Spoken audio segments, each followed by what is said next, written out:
Treasure of divine love and who was filled with compassion and mercy. Where has such a personality as Srinivas Acharya gone? Where am I supposed to go, Rupa Goswami? Where is Sanatana, who is Radhanathas, say before me? And where is Krishna Gosvami? Where did Govardhana, the great dancer, summon Devi? Was smashed my head against the rock and into the fire. Where will I find Govardhana, the reservoir of wonderful flames?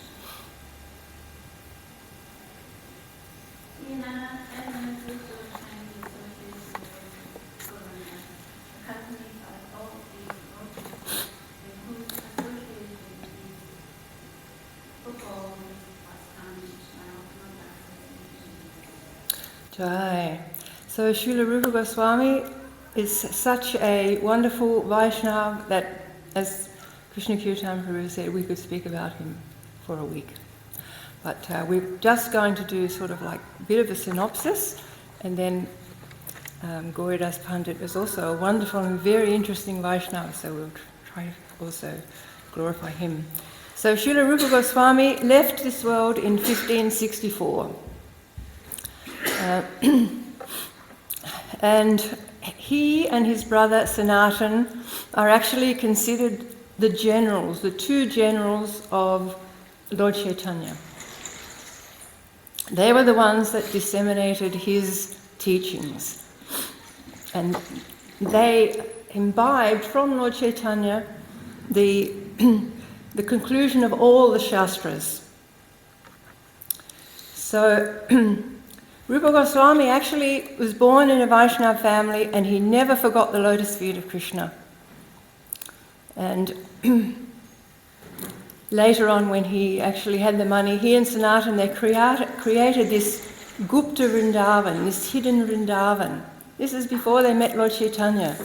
And they had Radha Kund, they had Sham Kund, they had all the pastime places, and Rupa Goswami and of course Sanatan, but they would simply weep, like tears would just come, because they were so in love with Krishna. However, their lives were changed because Nawab Hussain Shah, who was the leader, had a very astute astrologer who could actually predict the future. So he asked that astrologer, what would be the best thing for my kingdom? And that astrologer said, if you can get these two boys into your government, your kingdom will become very opulent. So he went after them, and in fact, of course, they were Paka Brahmin Vaishnavas and had no inclination to come and work for the Muslim leader, but the way they were persuaded was the leader actually threatened that he would harass the Brahmanas and Vaishnavas very seriously. So they were forced. And it is said that his father, who, also is a perfect Vaishnava, he prayed for them, but he knew they're such sincere characters, even though they've been placed in the Muslim government, they will always be perfectly in connection with Krishna. So in that way he wasn't very worried, although it was a very disturbing thing that suddenly they had to alter their lives like that.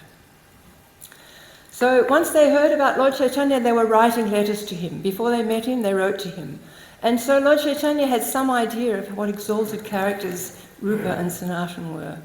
And when they finally met them, there was a beautiful exchange. But we don't really have time for all that, so we're going to move on. He'd already written, like Hansadutta is one of his famous books, he'd already written that before he met Lord Chaitanya. So we can understand, of course we know he came straight from the spiritual world, we can understand how exalted Rupa Goswami was. So he was proficient in Sanskrit, Arabic, Persian. He actually studied Sanskrit under Sarvabhauma Bhattacharya's brother. And when he first met Lord Chaitanya, that was in Ramkeli. And then later he met him in Prayag. So at that time, Lord Chaitanya spent 10 days just pouring these teachings into Rupa Goswami's very pure heart.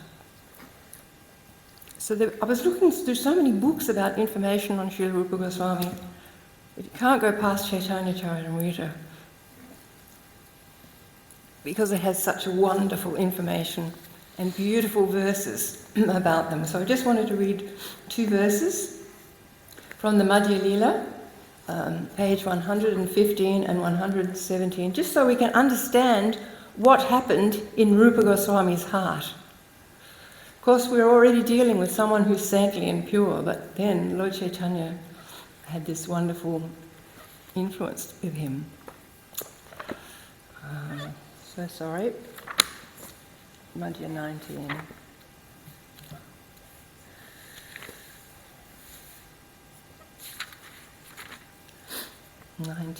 And it's verse 1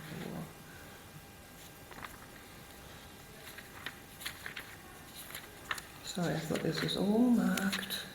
Lost the place. 115 to 117.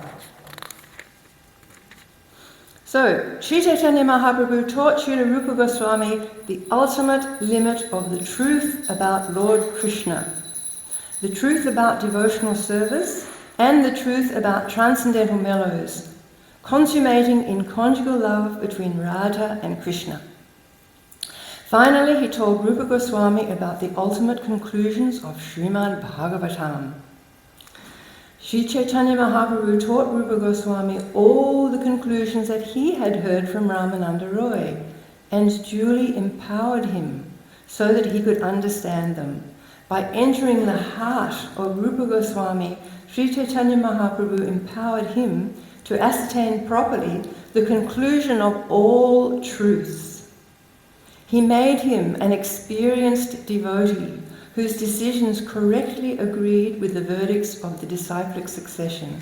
Thus, Rupa Goswami was personally empowered by Sri Chaitanya Mahaprabhu. So we can understand if someone's personally empowered within the heart, it means that they've realized all that knowledge and they know the intention. Rupa Goswami could completely understand Lord Chaitanya's intention. And he had that like within his heart and within the foremost of his mind, and his life was then spent on making that realized.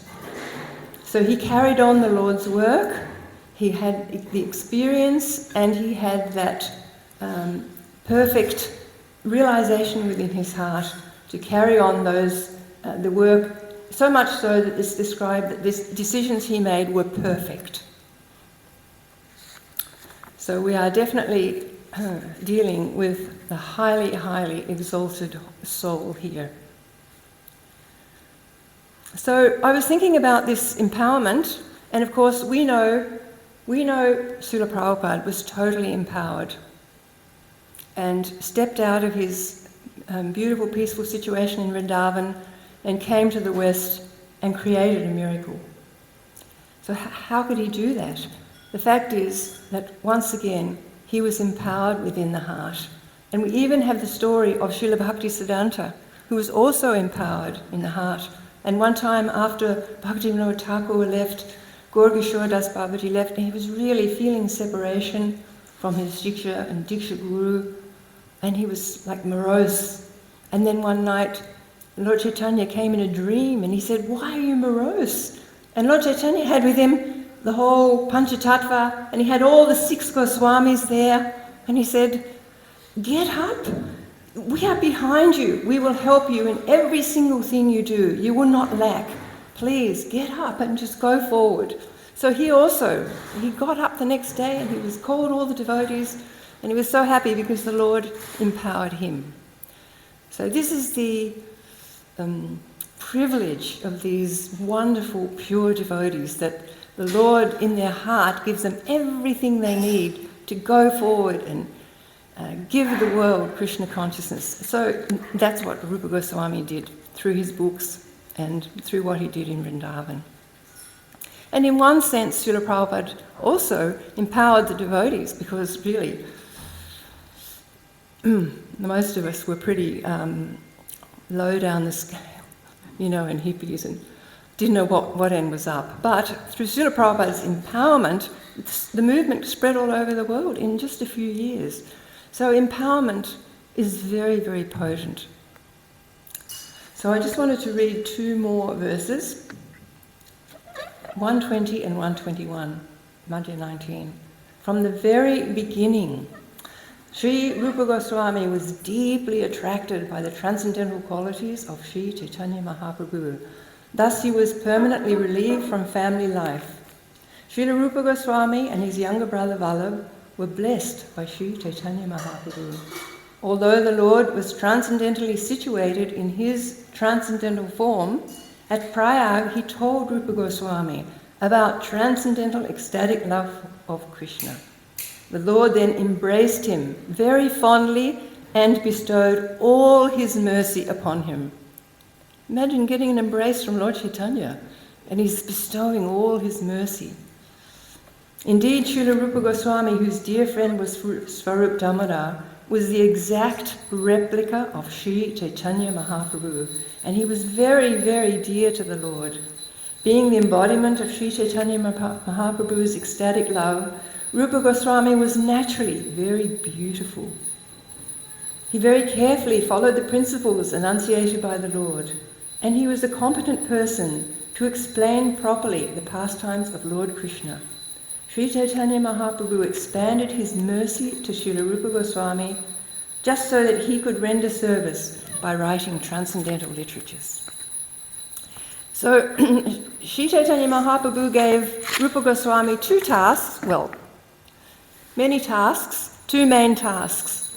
Please go and excavate the holy places of Vrindavan, because it was just a rural village at the time, everything was lost, and and establish the deities and write transcendental literatures. So actually, that's a pretty massive task.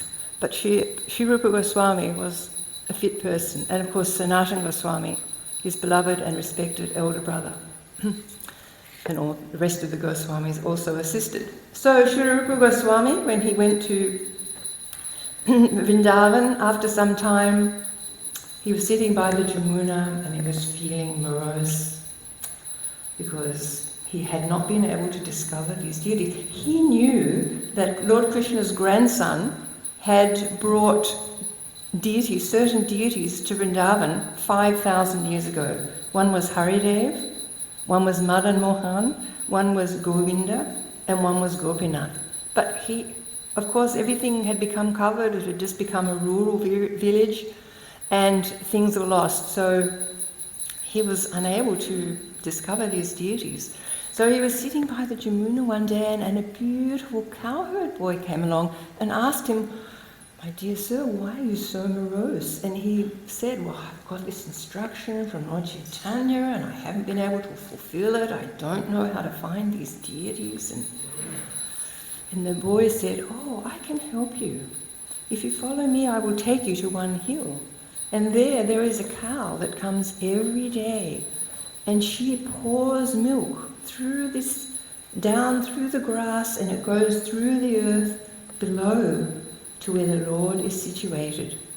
So Rupa Goswami didn't really believe it, but he followed this boy to this hill, which is called Gomatila Hill. So the next day, early in the morning, because the boy had said early, he came and he hid and he watched. And surely enough, this beautiful Surabhi cow came. She came to the hill, she sent down lots and lots of milk through the grass, and then she wandered off to the forest. So Srila Rupa Goswami was convinced, yes, there's a deity there, one of these deities that Raja had installed. And he brought all the townsfolk, and sure enough they dug and they brought out the beautiful Govinda deity. And I'm sure most of you have been to Jaipur. That deity is the most famous deity in Jaipur. He's so beautiful. So he established him, and with the help of various rich and influential followers, because everybody respected him, he built a temple for Govinda and began elaborate worship there for him. So also, of course, we know he wrote books. So there was another time that he met Lord Chaitanya. He went to Puri, Jagannath Puri, and the devotees from Bengal, they didn't know Rupa Goswami. So Lord Chaitanya was introducing them to Rupa Goswami. Now Rupa Goswami, because he'd had that association with the Muslims, as in he was in the government, he and Sanatan throughout their lives maintained this incredible humility. He never thought, I'm from a Brahmin family, elevated family. He only thought, I'm so low because, I'm contaminated. And that was always his mood. So when he went to Jagannath Puri, he did not go into the temple, into Jagannath Puri temple at all, but he stayed very humbly with another very humble soul, whom Lord Chaitanya had awarded as Nam Acharya, Haridas Thakur, but he also was like the emblem of humility. So these humble great souls stayed together. But the Lord himself, after he would take darshan of Lord Jagannath, he would take Mahaprasadam, and he would come every day to give darshan to these two wonderful devotees. So Rupa Goswami also got to spend that time with Lord Chaitanya before he went back to Vrindavan, and he relished that time. Even when the devotees from Bengal went back after the 4 months of the rainy season, he remained there some time, but then Lord Chaitanya requested that he go back to Vrindavan. But they met all that he never saw Lord Chaitanya after that, but they remained very much in contact through letters. There's many letters that they sent back and forth.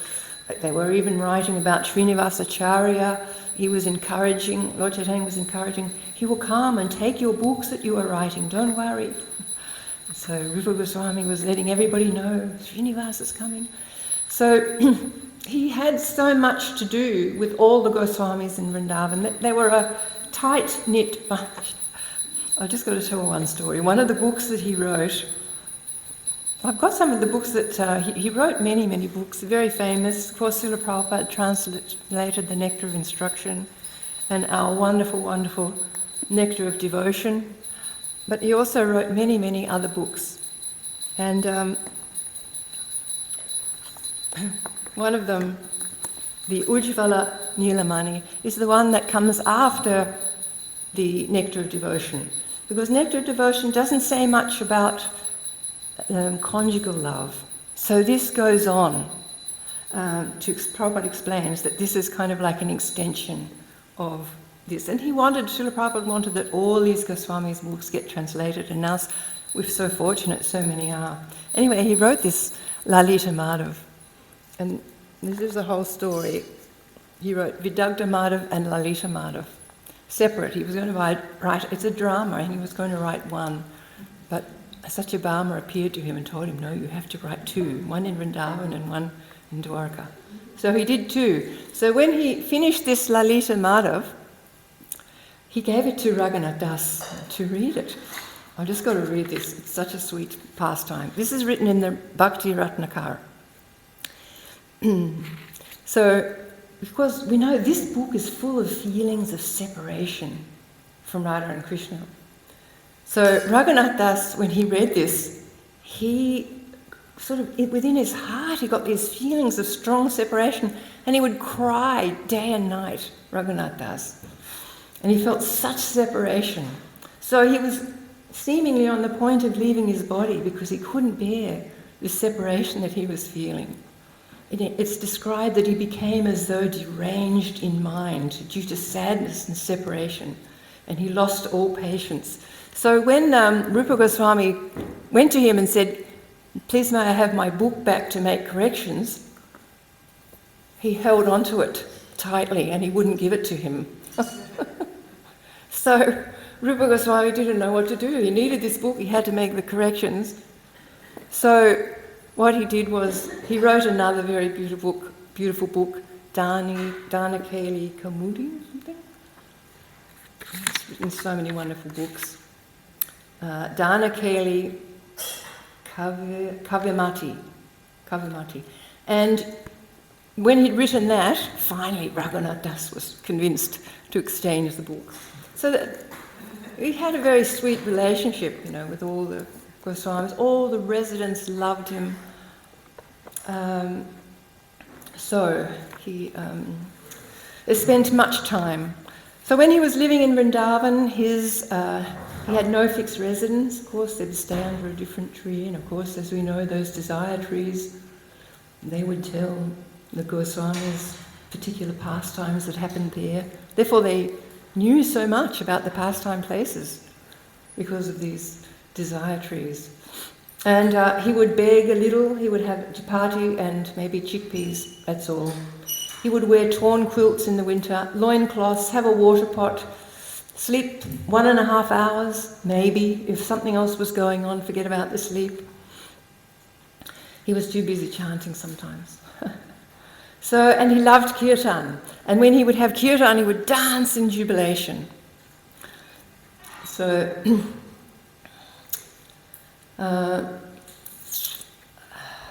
okay, just trying to make this short so we can fit in Gauridasa Pandita.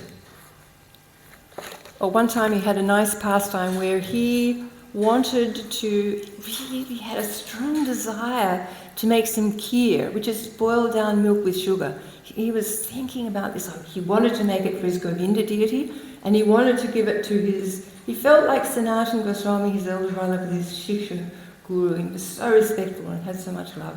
He wanted to give it to his brother. So he was thinking about this, really meditating on it. And suddenly, this beautiful gopi came along and said to him, "Oh, you please take this milk, you please take this sugar, and you can make something nice for your deity." So he was very happy. He took the milk, took the sugar, boiled down some kheer, offered it to Govinda Dev, and then he took it to his elder brother. Now when Sanatan tasted it, he just fainted in ecstasy. So he said to him, "Where did you get the ingredients for this?" And Rupa Goswami said, "Oh, some gopi brought." And he said, Sanatan was like, "No, do you not know who that was?" That was Srimati Radharani. And he said, "This is not our mood to take service from her. We are her servant. So if it happens again, you have to refuse."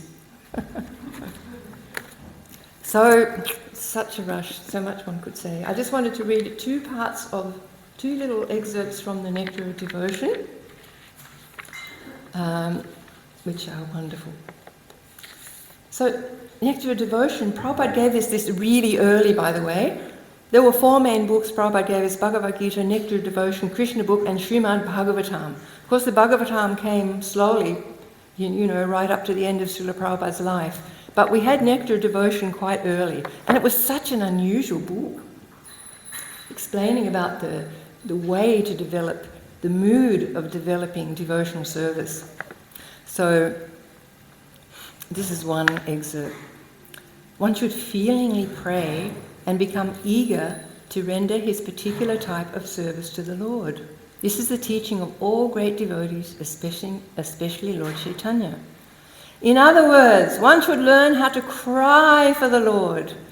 And then it says, one should learn this small technique, and he should be very eager and actually cry to become engaged in some particular type of service. This is called lolium. Lolium means greed, or excessive eagerness for meeting and serving the Lord in a particular way. That is the price to enter into the kingdom of God.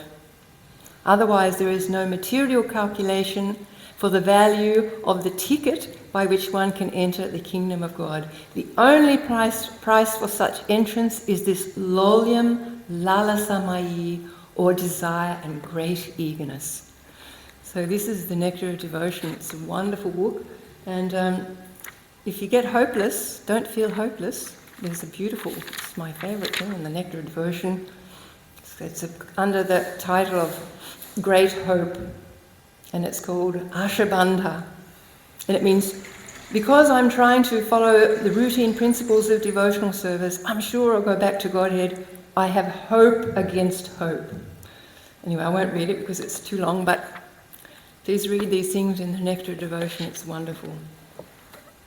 Rupa Goswami, of course, was, as we know, he lived till his 70s. I haven't got very good maths. But he was very distraught when his brother left, because they had worked together and they had such a deep connection with each other. And he left not long afterwards, a few months, I think. Not long. So we know who Rupa Goswami is.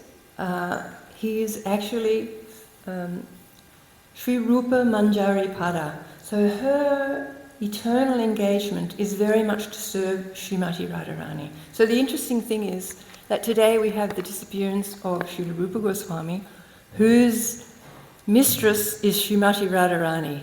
And we also have the disappearance of Gauridasa Pandita, whose master is Krishna. So Gauridasa Pandita is also, there's so many wonderful Vaishnavas, and their pastimes are so unusual. So he was born in a place called Shalagram. Imagine being born in a place called Shalagram. And his elder brother was very special also. They were all, I think most of them, all the family were devotees. But he moved to a place called Ambika with his elder brother's permission. So that's where he had his association with the Lord. I just wanted to tell you that Gauridasa Pandit's, one of his brothers, was called Suryadas Sarakali. He had 2 daughters. Guess who they were? Jhanavi Devi and Vasudha. So they married, he arranged for their marriage to Lord Nityananda. So he's very well connected. He's the uncle of Janava Mata and Vasudha. So one day the Lords, Lord Chaitanya and Nityananda, came from Shantipur. Shantipur and Ambika Kalna are on opposite sides of the Ganga. So they'd come from maybe Navadvip. They came across to Shantipur, and then they came across paddling in a boat by themselves. And when they came in to visit Gauridasa Pandita in Ambika Kalna, they said to him that Lord Chaitanya carried one of the oars over his shoulder, and he gave it to him, and he said, "I'm giving you this oar. With this you should cross over the ocean of material existence, taking all the living entities with you." So if you go there to his temple in Ambika Kalna, that oar is there. There's also there's a Bhagavad Gita there, said to be written in the hand, on palm leaves, in the hand of Lord Chaitanya Mahaprabhu. So very special temple. It's also special because of the deities there. They were carved by none other than Lord Chaitanya's hand. And this is how it happened. Of course, we know Lord Chaitanya had wonderful pastimes in Navadvip, but he was going to close those pastimes, take sannyas, and then go away. So he came, before he took sannyas, he came to visit Gauridasa Pandita. And when Gauridasa Pandita found out he was going to take sannyas and go away, he was inconsolable. And he was just begging. He was so afflicted by separation and begging the Lord not to go. So the Lord went to a nearby neem tree and took some branches, and he made these 2 big, beautiful deities of himself and Lord Nityananda. And but Gauridasa Pandita was not having it. He wasn't going to have that. He said, "No, I want you personally to stay." And Lord Nityananda was there at the time also. So he was begging them to stay. So Lord Chaitanya began began dancing and dancing, and Lord Nityananda was Hari, Hari, Hari. But Gauridas Pandit was just weeping and weeping, couldn't be consoled. And he came and fell down at the Lord's feet and begged him, please don't go away. Please never go away from me. Stay here in Ambika, Kalna. This is my last submission to your lotus feet. If you go away, I'll surely die. Don't try to trick me like you did to the gopis, giving them some high philosophy. Because the Lord was saying, oh, you just have to be satisfied with your own good deeds to the gopis. Don't try to say that to me. I must keep you here in such a way that I can see you. You stay with me and then everyone will become liberated. So Lord Chaitanya was saying, Gauridas, give up this idea. You serve my deity form. I'm personally present in my deity form. You should know this. And then Gauridas just let out this deep sigh and continued to cry piteously. So he refused to be pacified. So then Lord Chaitanya said to him, all right, we two brothers will stay in your house. And at that time, the Lord and Lord Nityananda came before him, and so did the two deities. So the four of them were there. So suddenly, Gauridas's tears went from sadness to wonder. He was crying in happiness because there were four lords there. So he immediately went to the kitchen and started cooking, and to the four lords he put sandalwood paste and put beautiful garlands and gave them betel nut and offered beautiful foodstuffs, and he was consoled and he was feeling very happy then. So the Lord said to him, you just choose. You can choose the deities, you can choose us, and we'll stay. But two of us are going. So he chose the Lord.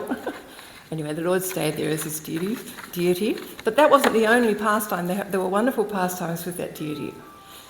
So first of all, we have to know who Gauridas Pandit is and why we say that Krishna is his Lord. He is Subal. Now, Subal is one of the main, dearest Gopa to Krishna. And there is actually a very nice description of, there's a couple of very nice descriptions of him in the Nectar of Devotion. And of course, now I've gone and lost that. The beautiful description of, I mark everything so well and then I forget it all, of Subal. Ah, yes. So Subal, this is a gopi talking to Radharani. My dear Krishnangi, just see how Subal is whispering your message into Krishna's ear. How he is delivering the confidential letter of Shyam silently into Krishna's hand. How he is delivering betel nuts prepared by Palika into Krishna's mouth. How he is decorating Krishna with the garland prepared by Tarika. Did you know, my dear friend, that all these most intimate friends of Krishna are always engaged in his service in this way? So Subal's body is described as like molten gold. He is very, very dear to Krishna. He always has a garland around his neck and he wears yellow clothing. His eyes are just like lotus petals, and he's so intelligent that just by his talking and his moral instruction, all the other friends take the highest pleasure. Let us all offer respectful obeisances unto Krishna's friend Subal. So, this is Gauridas Pandit. He's come in Lord Chaitanya's Leela, as all of them were connected directly in the spiritual world, and they came when Lord Chaitanya came. So, there are the Gaurnitai, and then one day, suddenly they said to him, oh, my dear Panditji, previously you were our friend Subal. Don't you remember how we used to play and frolic, enjoying different pastimes on the bank of the Jamuna? And suddenly they took the form of Krishna and Balaram. And then Gauridas Pandit took the form of Subal. And they had some wonderful pastimes together.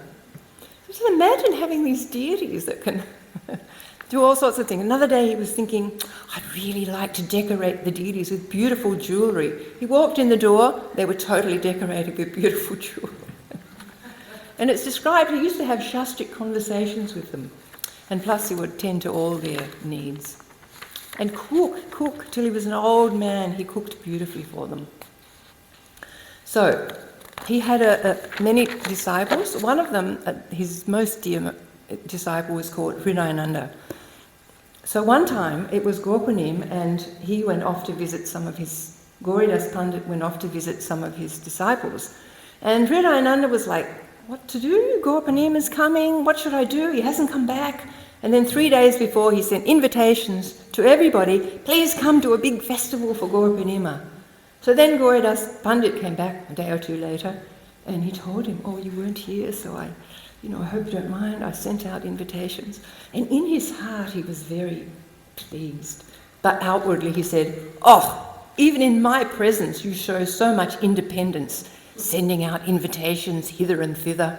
Anyway, whatever you've done as an upstart is let it be, but you won't be able to stay here.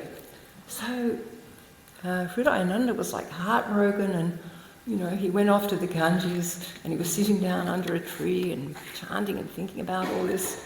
And on a boat, a very rich man passed, and he saw Hridayananda so saintly sitting under the tree, and he stopped the boat and he said, I'd like to give you a nice donation. But Hridayananda said, please continue down a little further to Ambika and give it to my guru. So the rich man continued on, but when he met Gauridasa Pandita said, no, my disciple refused, go back, give it to him and tell him to put on a big festival on the bank of the Ganges. So Hridayananda did that. He organised a big festival, and of course everybody had invitations to go to Gauridasa Pandita's place. So what to do? So what they did was, they first of all went to Hridayananda's party, Lord Chaitanya party, and then they thought, oh, then we'll go to Gauridasa Pandita. But the kirtan on the bank of the Ganges with all the devotees there was so ecstatic that the deities decided they had to go. So they left, and they went and they joined the kirtan, and Hridayananda could see them. So everybody was very blissful there.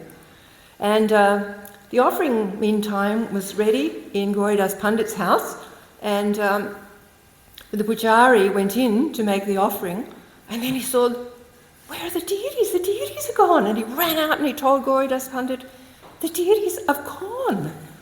Gauridasa Pandita figured out where the deities were. And he picked up a stick and he ran all the way to the Ganges, side of the Ganges. And then when Gaurnitai, everybody was dancing ecstatic, Gaurnitai were dancing ecstatically, and then they looked around and they saw Gauridasa Pandita running in anger with a stick. So they quickly ran and they jumped inside Hridayananda's heart and took shelter there. And Gauridasa Pandita was such an exalted devotee, he understood all that. So he was so happy that he went and he embraced his disciple and he said, from today you will be called Hridaya Chaitanya. And then they all went back and had a wonderful kirtan at Gauridasa Pandita's courtyard, and a wonderful festival for Lord Chaitanya. So, I mean, these devotees are so wonderful, they're so far out. It's described that Samadhi there, Dhanavamata went there afterwards when he'd left, he was placed in Samadhi there, and she couldn't stop the tears, just gushing and gushing and gushing for this beautiful devotee Gauridasa Pandita. So he disappeared on this day, such an auspicious day, the same day as Rupa Gosvami. So we are so fortunate.